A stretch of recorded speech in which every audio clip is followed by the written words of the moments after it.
In this episode, we talk about the challenges wrestler Vinesh Phogat faced while qualifying for the Paris Olympics. We also talk about a foreign journalist being denied a visa extension. But first, we talk about PM Modi's remarks on the Muslim community.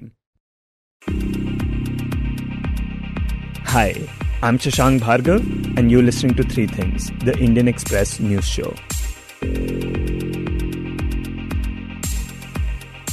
Prime Minister Narendra Modi has intensified his attack on the opposition and has been using misplaced stereotypes about the Muslim community in his rhetoric, which has been criticized for being hateful and divisive. The Prime Minister held an election rally in Rajasthan's Banswara district on Sunday. And during this rally, he said that when the Congress party was in power, they had claimed that Muslims have the first right to the nation's wealth. He also added that they would distribute this wealth to those who have more children, to those who are infiltrators. पहले जब उनकी सरकार थी उन्होंने कहा था कि देश की संपत्ति पर पहला अधिकार मुसलमानों का है। इसका मतलब ये संपत्ति इकट्ठी करके किसको बांटेंगे? जिनके ज्यादा बच्चे हैं उनको बांटेंगे। घुसपैठियों को बांटेंगे। क्या आपकी मेहनत की कमाई का पैसा घुसपैठियों को दिया जाएगा? Modi further went on to say that it was actually Congress's manifesto, which was saying that the party will take a stock of the gold that mothers and daughters have and will distribute that wealth to Muslims. He also stated that it was the former Prime Minister Manmohan Singh who said that the first right to the nation's wealth belongs to Muslims. ये कांग्रेस का manifesto कह रहा है कि वो माताओं बहनों का सोने का हिसाब करेंगे, उसकी जड़ती करेंगे, जानकारी लेंगे और फिर उस संपत्ति को बांट देंगे और उनको बांटेंगे जिनको मनमोहन सिंह जी की सरकार ने कहा था कि संपत्ति पर पहला अधिकार मुसलमानों का है। भाइयों बहनों, Now the next day, that is on Monday, he repeated these comments in an election rally in Aligarh. Addressing the crowd, he said that the Congress party and the India bloc were eyeing people's earnings and property, and that their government will take possession of this property and distribute it to everyone. He also added that their eyes are on your Mangal Sutra.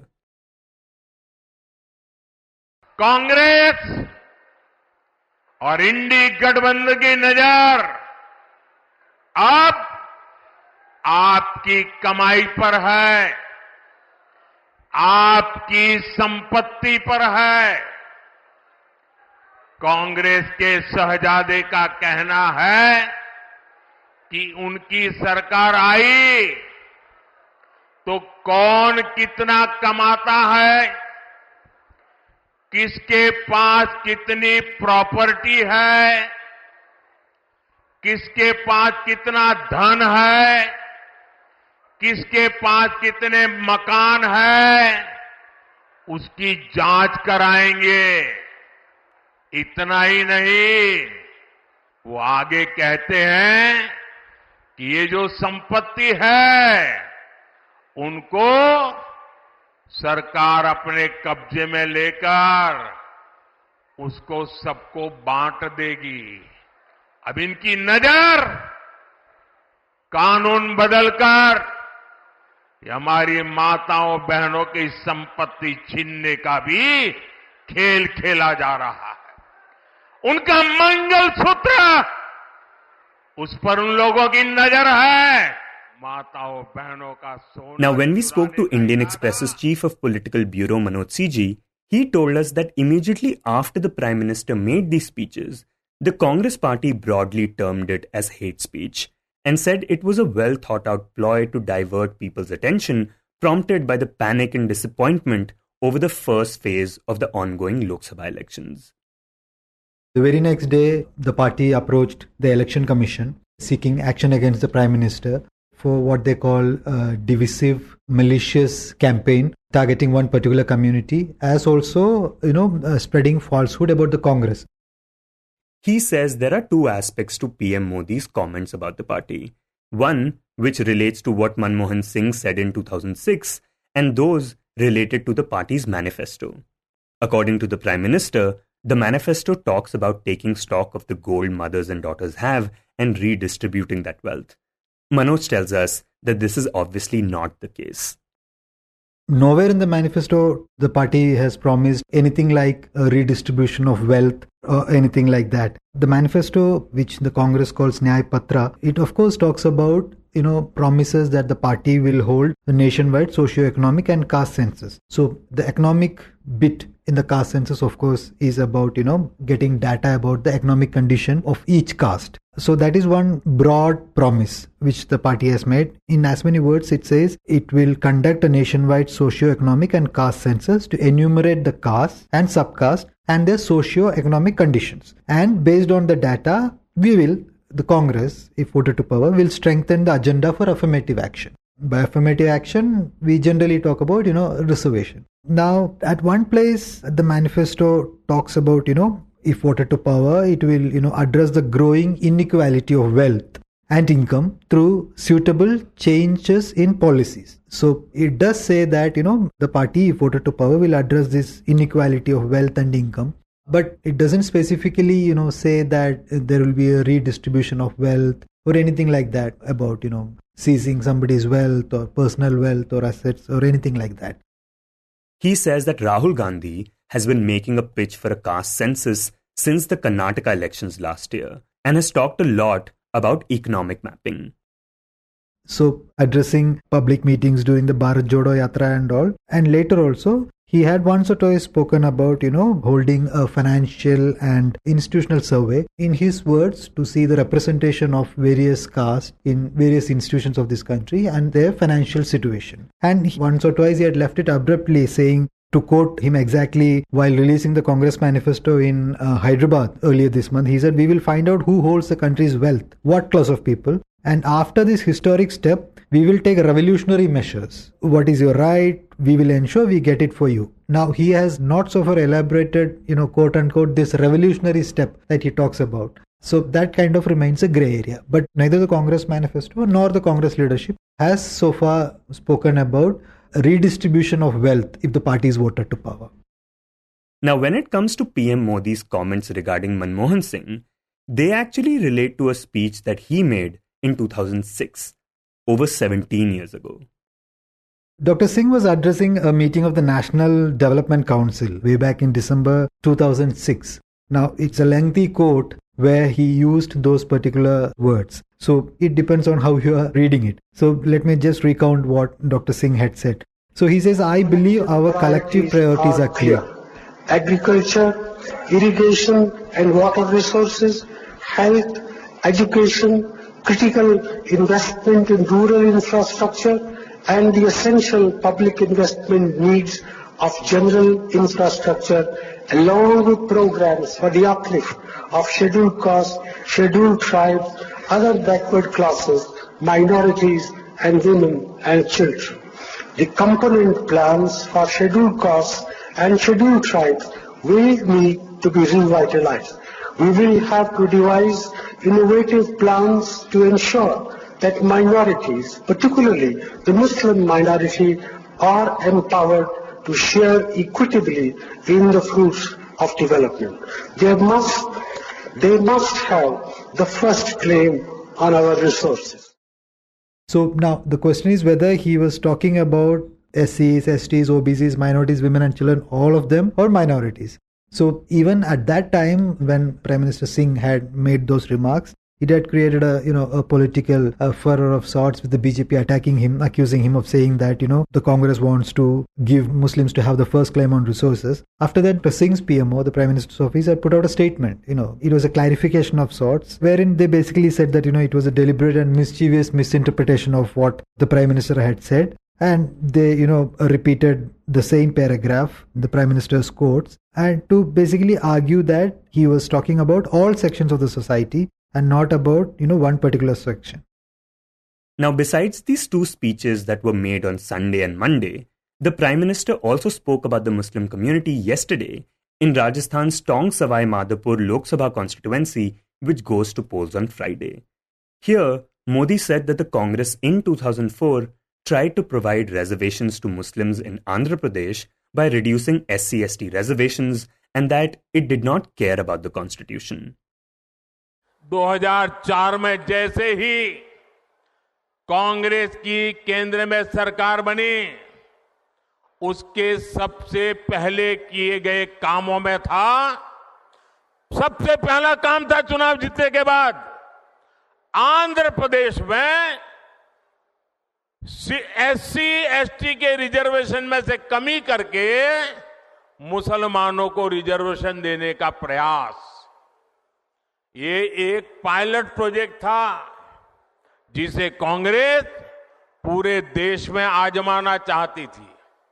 2004 से 2010 के बीच कांग्रेस ने 4 बार आंध्र प्रदेश में मुस्लिम reservation लागू करने की कोशिश की, लेकिन कानूनी अड़चनों की वजह से सुप्रीम कोर्ट की जागरूकता के कारण वो अपने मंसूबा जो लेके चले थे वो पूरे नहीं कर पाए। The Andhra government did try to, bring in a reservation for Muslims, a subquota for Muslims, but it was struck down by the Andhra High Court. Let's talk about the national perspective. In 2009 manifesto of the Congress for the Lok Sabha elections, the party did say that, let me quote the exact line. It says the Indian National Congress has pioneered reservations for minorities in Kerala, Karnataka and Andhra Pradesh in government employment and education on the basis of their social and economic backwardness. We are committed to adopt this policy at the national level. So that was the Congress promise in the 2009 Lok Sabha elections. In December 2011, just on the eve of assembly elections in Uttar Pradesh, the UPA government, Dr. Manmohan Singh's government, cleared a 4.5% subquota for minorities to be carved out of the 27% quota for the OBCs in both jobs and educational institutions. He says that this move was seen as one-timed with the elections, since they were hoping to come back to power in UP. So they made this 4.5% promise, not just a promise, the UPA cabinet actually cleared that. There's a background to that. The Ranganath Mishra Commission, it's called the National Commission for Religious and Linguistic Minorities. It is popularly known as the Ranganath Mishra Commission. It had suggested a 10% quota for Muslims and a 5% for other minorities in government jobs and educational institutions. And as an alternative route, it had also suggested, carving out a sub-quota within the 27% OBC quota. So, based on Ranganath Mishra Commission's suggestion, the UPA government created this 4.5% sub-quota within the 27% quota for OBCs. Obviously, it was a political move and it created a furor. Then the matter was challenged at the Andhra Pradesh High Court, which quashed it later. The central government appealed to the Supreme Court, which, however, did not, set aside the Andhra High Court's order. So, Prime Minister Modi perhaps was referring to that attempt by the UPA government and the previous attempts by the Congress government in Andhra Pradesh. Now, we also spoke to Indian Express's deputy editor Liz Mathew about these comments. And she said that they are significant because this is the first time that the Prime Minister was referring to the Muslim community like this by name. A direct attack like this, she said, was very rare. Yeah, when Prime Minister Modi said it in Rajasthan, it surprised or it shocked many because it was the first time, although Prime Minister Modi in the past elections also, whether it was 2019 election, 2014 Lok Sabha election or 2017 Uttar Pradesh Assembly election or 2019 Jharkhand election, there were statements which critics say shouldn't have been made by a Prime Minister. For instance, in 2017 UP elections, PM Narendra Modi accused Uttar Pradesh's SP government of discrimination on the basis of religion and caste. He said that if there is a Kabristan or a graveyard in a village, then there should be a Shamshan Ghat, a cremation ground as well. If there is electricity during Ramzan, it should be there on Diwali as well. गांव में अगर कब्रिस्तान बनता है तो गांव में स्मशान भी बनना चाहिए. अगर रमजान में बिजली मिलती है तो दिवाली में भी बिजली मिलनी चाहिए. अगर होली पे बिजली. And in 2019, speaking at a BJP rally in Jharkhand ahead of the polls, Modi said that those who were protesting violently against the new CAA Act could be recognized by their clothes. भाइयों बहनों, जो आग लगा रहे हैं, TV पे उनके जो दृश्य आ रहे हैं, ये आग लगाने वाले कौन है, वो उनके कपड़ों से ही पता चल जाता है. देश का मान सम्मान. But these were still veiled references. Liz says this time the comments were very direct, especially considering that he called those in the community infiltrators. Which was a bit, shocking for many, because he has been the prime minister of the country for the last 1 decade. And also, he is one prime minister who keeps talking about Sabka Saath, Sabka Vikas.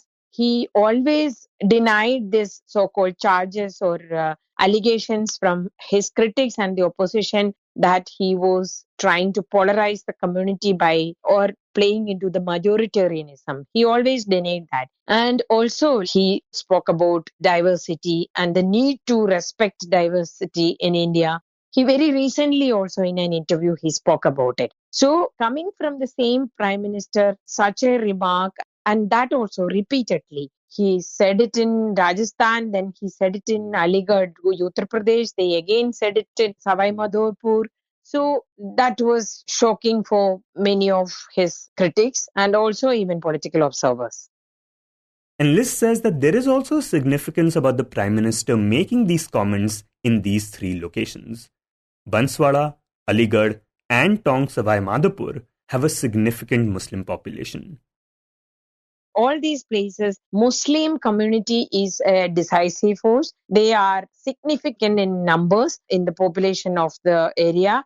And also they have a very decisive role in the election. So, there is this, the Muslims will not vote for the BJP. So there is a view in one section of BJP that you should consolidate the other section so that the BJP can win election. So it would be Prime Minister's remarks would be seen in this context.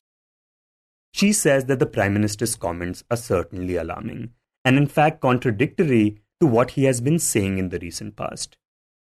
One, the Prime Minister himself, like I mentioned, he keeps talking about Sabka Saath, Sabka Vikas. Second, he is the Prime Minister who initiated or who launched the campaign for 2014 Lok Sabha election, saying that in the third term, I will take this country to be the third largest economy in the world. So when you are working for the economic development of a country and you cannot ignore almost 20% of the population, you cannot deny the resources of this country to that population. You say that you keep saying that you are working on a project to see India as a developed country in 2047. When you see India as a developed country, do you see the Muslims or the minority in this country is out of this country? You cannot ignore them. You cannot let them in poverty or underdeveloped if as a country you want to develop.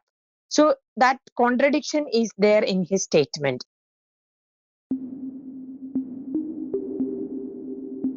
And next we talk about the former World Championship medalist and Asian Games gold medalist Vinesh Phogat. Last week, Phogat qualified for the Paris Olympics in the 50 kg category. This happened after she won her first international competition since September 2022, when she, along with other wrestlers, began protesting against Brij Bhushan Sharan Singh, the former president of the Wrestling Federation of India and BJP MP accused of sexual harassment. However, returning to the mat after challenging a powerful politician wasn't the only obstacle for Vinesh. After enduring a serious knee injury, she had to spend months in rehab and even had to make the decision to change her weight category. To discuss the challenges she faced and why she changed her weight category, my colleague Niharika Nanda speaks to Indian Express's Mihir Vasavda. Mihir, after this long fight against Brij Bhushan Sharan Singh, the former president of Wrestling Federation of India, how tough was it for Vinesh to make a comeback to wrestling?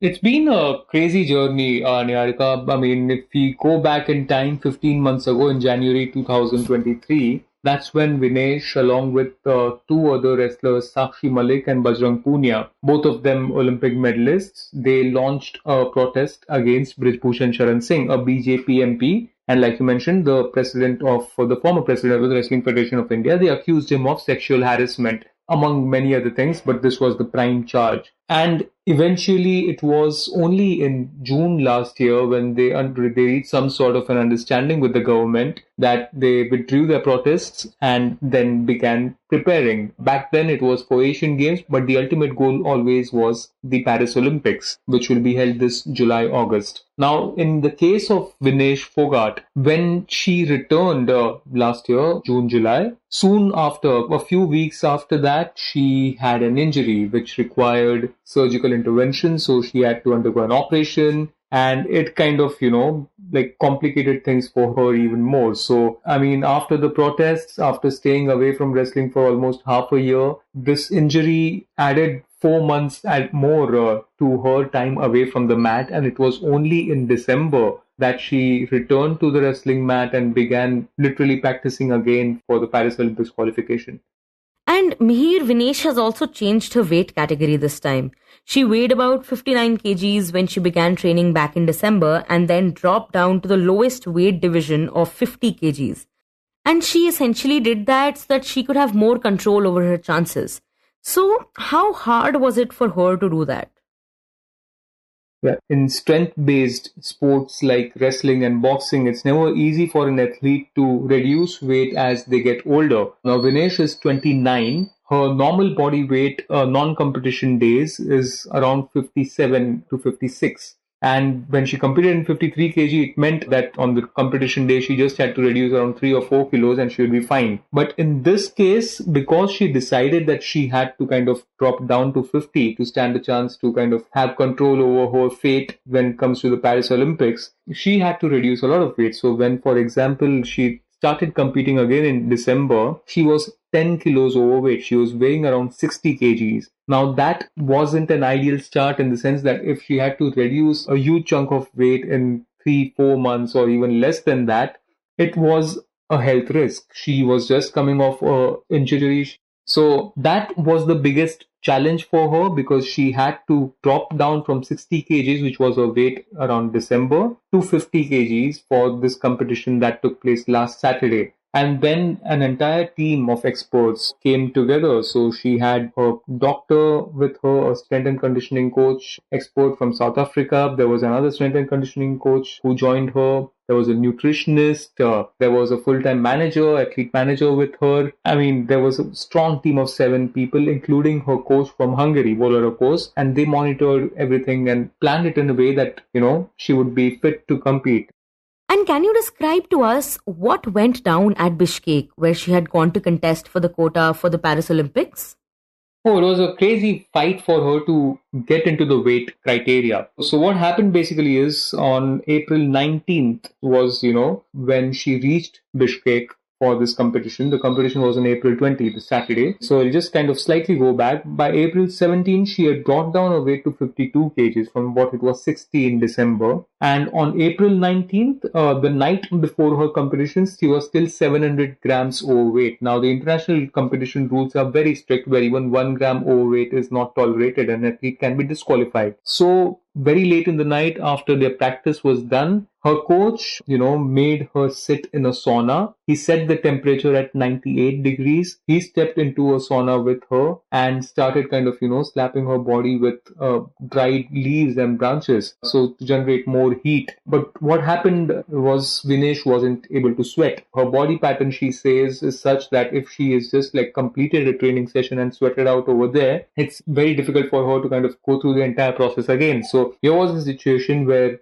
she and her coach were in a sauna that was at 98 degrees. And for half an hour, like 2 sessions of 15 minutes each, they were there and Vinesh wasn't sweating, but the coach had gone completely red. He was drenched in sweat. And then out of frustration, he just told Vinesh's physio to go and get scissors and he would then chop off her hair. And that was actually wasn't going to do it, but that was a sign of desperation that even if it made a difference of 50 grams, he was ready to do it. But after a lot of struggle, she starved literally. She hadn't eaten the entire day. She had survived on just 500 ml of water, 300 ml on flight and 200 ml during training. The next morning, on the competition day morning, she managed to get into the weight limit.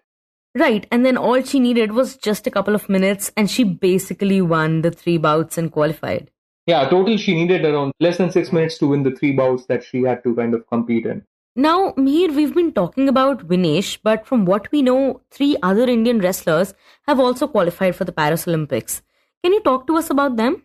Yeah, so far 4 Indian wrestlers have qualified and they're all women wrestlers. Vinesh, of course, and then we spoke about Antim Pangal, who had earlier qualified in the 53 kg category. And then there are 2 other young wrestlers, but extremely high on potential. In the 57 kg weight category, there's this wrestler from Haryana. Her name is Anshu Malik. She's 22 and she qualified for her second straight Olympics and is considered as a big prospect to win a medal. And then in the 76 kg weight category, the heavyweight category, you have Ritika Huda. She is the under 23 world champion, the first from India in that weight category to win a title, the world title. And she's also the first from India to qualify for the heavyweight category at the Olympics.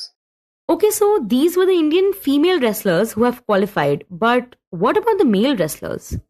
That's a big concern and a very big red flag for all those who have followed Indian sport, Indian wrestling, simply because since the 2008 Olympics in Beijing, wrestling is one sport where India has won at least one medal each time. But this time, there's only one more qualification chance remaining, and the male wrestlers are still struggling to even qualify. So, you had the first chance at the World Championships, which the male wrestlers couldn't take. Then there was the Asian Games, where again they couldn't do it. Then at the Asian qualifiers that took place last weekend, there too the male wrestlers struggled. Now they're only left with one more chance at the world qualifiers. And what happened at the Asian qualifiers was a bit of multiple things, One was misfortune, wherein top Indian wrestler who narrowly missed out on a medal at the Tokyo Olympics, and he was favourite to kind of win a quota last Friday. Deepak Punia, he competes in the 86 kg weight category. He got stuck, unfortunately, at the Dubai airport for 2 nights. He slept at the airport terminal. He couldn't eat food because of the flood situation in Dubai. And by the time he reached Bishkek, he was late for his competition and he wasn't allowed to compete. And with him, there was another young wrestler called Sujit Kalkal. He competes in the weight category where Bajrang Punia, one of the protesters, he won a medal at the Tokyo Olympics as well. So those 2 wrestlers were unable to qualify for no fault of their own. And the others, it was sheer lack of quality. And that is a big concern as far as Indian male wrestling is concerned.